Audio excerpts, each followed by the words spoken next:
Muito bem, e o deputado André Fernandes, do PL, cobrou o presidente da Câmara, Hugo Mota, do Republicanos, após o parlamentar ter sinalizado que cumpriria a decisão judicial que determinou a perda de mandato da deputada Carla Zambelli. A gente fica tentando fugir de oficial de justiça.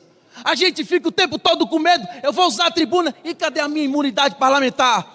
Aliás, para que serve ser eleito, se não para representar o povo e falar o que o povo gostaria de falar, mas não pode?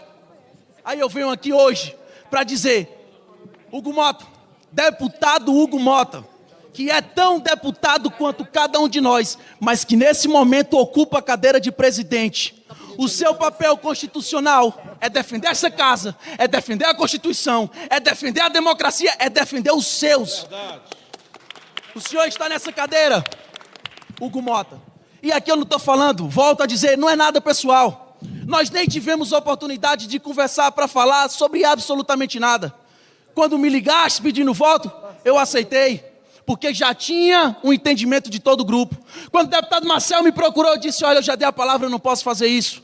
Mas o que eu estou dizendo aqui é, resgate a força da Câmara dos Deputados. Não aceite que um deputado seja cassado, seja qual for o motivo, sem o aval dessa casa. E se quer que o deputado Zambelli, seja qual for o deputado, seja cassado, traga para decidir aqui em plenário. E os deputados coloquem a sua digital na cassação, na perda de mandato, quando fizeram com Daniel Silveira. Mas dizer que simplesmente vai acatar a decisão é um desrespeito. É um chute na cara do presidente, é um chute na cara dos parlamentares e é um chute também na cara da oposição. Nós estamos há 5 meses esperando o aceno. Nós estamos há 5 meses esperando algo que venha da presidência dessa Câmara para a gente dizer assim, a gente fez a decisão correta, mas até agora esse aceno não aconteceu. A parte cômica é quando ele fala, a gente fica aqui fugindo de oficial de justiça. É um deputado federal falando isso. E em resposta a André Fernandes, Hugo Mota afirmou que vai levar a decisão do STF sobre a perda de mandato de Carla Zambelli ao plenário da Câmara, mas pontuou que não funciona no grito. Vamos acompanhar. Mas também eu quero dizer a Vossa Excelência que eu não funciono no grito, não vai ser Vossa Excelência insinuando que eu sou isso ou aquilo, que eu vou agir a favor ou contra esse tema. Não tenha receio, eu não sou de perseguir ninguém, não tem alvo em sua testa, continuarei a lhe tratar da mesma forma como trato todos os outros deputados e deputadas federais dessa casa. Eu sempre tive na minha educação, na minha prudência, talvez uma das coisas que eu mais preservei ao longo da minha vida pública, talvez seja por isso que eu estou sentado aqui nessa cadeira hoje. Continuarei a agir dessa mesma forma e pode ter certeza que o discurso de Vossa Excelência para mim tem um peso. Irei procurar tratar com os líderes da oposição, com Vossa Excelência ou com qualquer outro deputado federal esses temas e agiremos sempre com muito equilíbrio, com muita serenidade. A minha fala ontem, que Vossa Excelência se refere, sobre a deputada Carla Zambelli, eu disse que iria cumprir a decisão judicial porque ela, diferentemente daquilo que foi a prisão da deputada, porque a prisão não aconteceu, que nós teríamos que trazer com urgência aqui para o plenário, até porque a deputada não está em território nacional, ela optou a ir para outro país. Eu não fui notificado sobre a prisão, por isso que eu não trouxe a prisão ao plenário. Eu fui notificado sobre o bloqueio dos seus vencimentos e eu, antes de conceder até o bloqueio, porque eu tenho que cumprir a decisão do ministro do Supremo Tribunal Federal, eu concedi o pedido de licença que a própria deputada tinha feito anteriormente para tratamento de saúde e para interesse pessoal. Essa licença ela foi concedida já convocando o seu suplente para tomar posse. Foi essa a minha decisão acerca daquilo que foi chegado à presidência da Câmara até então. Com relação ao cumprimento da decisão acerca do mandato da deputada Carla Zambelli, eu darei o cumprimento regimental. Qual é o cumprimento regimental? Nós vamos notificar para que ela possa se defender e a palavra final será a palavra do plenário. É isso que nós vamos fazer. Isso é cumprir a decisão. Então, não ache, viu, deputado André, que eu estou tomando essa decisão por causa do seu discurso. Eu acho que houve uma confusão ou uma precipitação da minha avaliação. Essa decisão ela poderia ser cumprida pela mesa ou pelo plenário. O plenário é que tem a legitimidade dessa casa, é o plenário que decide para onde essa casa vai. E ele é soberano e está acima de qualquer um de nós. Então esse será o cumprimento que nós vamos dar a decisão acerca da deputada Carla Zambelli, dando direito à ampla defesa, fazendo tudo conforme o regimento da Casa, que é o que tem nos guiado até aqui, o que continuará a nos guiar. Aí, Hugo Mota, tentando não se deixar levar, não cair na provocação do André Fernandes, afetando ali a serenidade, como alguém que tem uma habilidade típica do pessoal do Centrão. E em maio, a primeira turma do Supremo condenou Carla Zambelli a 10 anos de prisão, perda do mandato e ao pagamento de multa no caso da invasão dos sistemas do CNJ, Conselho Nacional de Justiça, e inserção de documentos falsos. 20 dias após a condenação, Zambelli anunciou que havia deixado o Brasil.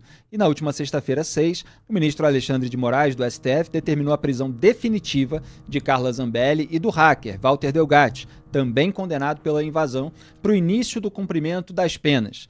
Ele tinha determinada a prisão preventiva, só que aí o processo avançou, se rejeitou ali o último recurso e, portanto, agora é a prisão definitiva. O ministro do Supremo tomou a decisão após a primeira turma do STF rejeitar os recursos tanto de Zambelli quanto de Delgatti e decretar o trânsito em julgado.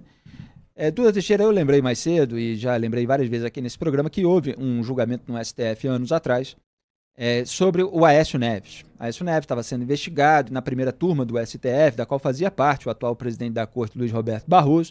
Houve a decisão de impor 2 medidas cautelares, se eu não me engano, uma era a perda do mandato e a outra era recolhimento noturno, ou pelo menos, me lembro se era a perda do mandato ou o fim do exercício da função, algo nesse sentido.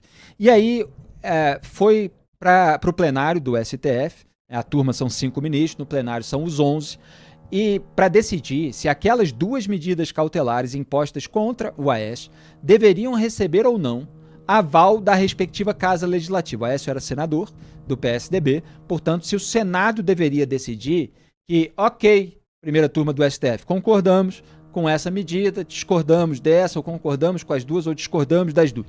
Então, os 11 ministros do Supremo foram decidir.